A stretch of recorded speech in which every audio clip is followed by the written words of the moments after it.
I first discovered I had breast cancer following a routine mammogram.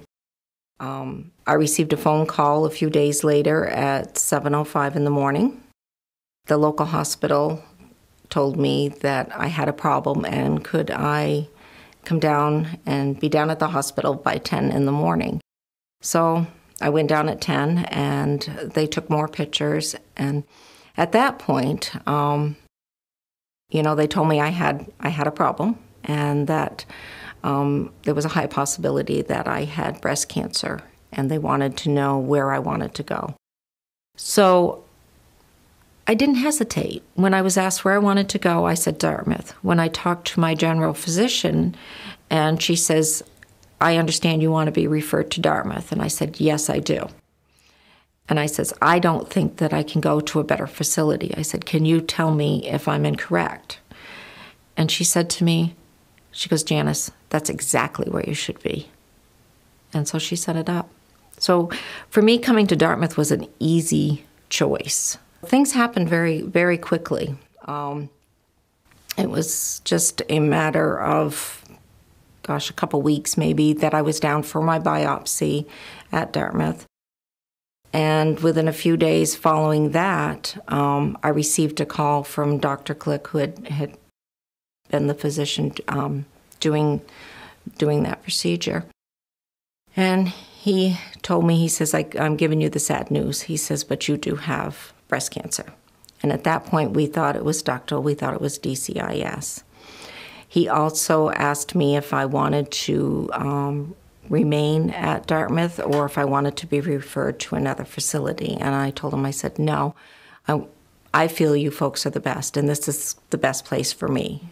I made the decision to go into the shared decision program, and my feeling was there's a team of professionals at Dartmouth, and I wanted to tap into every one of them.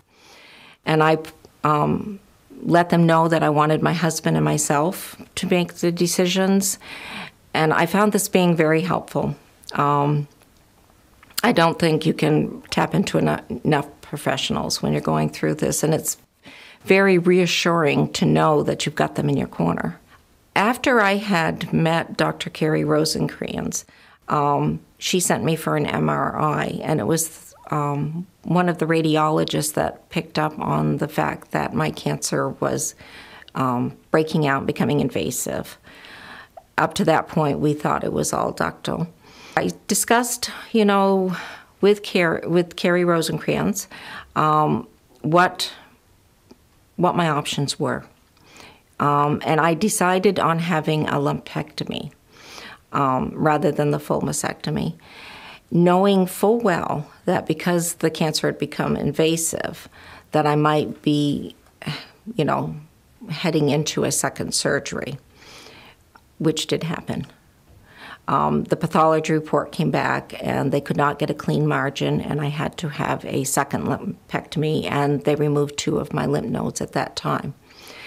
It was on Valentine's Day, which is actually my favorite holiday, a year ago, that Dr. Rosenkranz called me and informed me that she got a clean margin, the lymph nodes were clean, and so I did not need any further surgeries.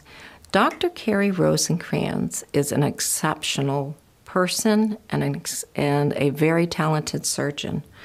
I got to tell you, there was a day and time when surgeons looked older to me. So when she first walked into the room and I saw this beautiful young lady, I thought to myself, if she can only be half as talented as she is beautiful, I'm going to be okay. When she does her surgery, she is very considerate in where she cuts and how she cuts. And she has not left me feeling conscious about any of that. She's just very talented and very caring. Dr. Rosenkranz gave me full attention. If it wasn't for her, I would not have gone through chemo. But she just took the time with me and helped me to understand. She first asked me, when I told her, I said, I'm not doing chemo. And I was very adamant about it. She asked me, she said, let's get through this part. And she said, then let's have some discussions. She said, all I'm going to ask you is not to close the door. She said, let's just have some discussions and then you can make your decision. And I told her, I said, fair enough. And it was because of her that I was comfortable going forward with the chemo. Now, I live in Burke, Vermont, and we also have a Norris Cotton Cancer Center in St. Johnsbury, Vermont. And so I decided, instead of traveling down, it takes over an hour to get down to Lebanon, so I decided to have some of my treatments up at St. Johnsbury. I had a little reservations of, would it be the same type of care? I would be working with different people, different doctors. What would this mean for me as far as my comfort zone? Dr. Shell up there is my doctor, wonderful man. I'm getting the same care up there as I've been getting down here. As much as I need to talk to them, they give me that time. And I never feel rushed. Any problem I run into, they fix. They just take good care of me. Never once have I felt like I'm a name on a file. I'm a number. I'm a person to them. I'm a patient, and as many patients as they see constantly, it just amazes me that they remember the little things. Having breast cancer makes me feel like I'm part of a sisterhood. And I understand that men also have breast cancer, so I would not want to exclude any of them.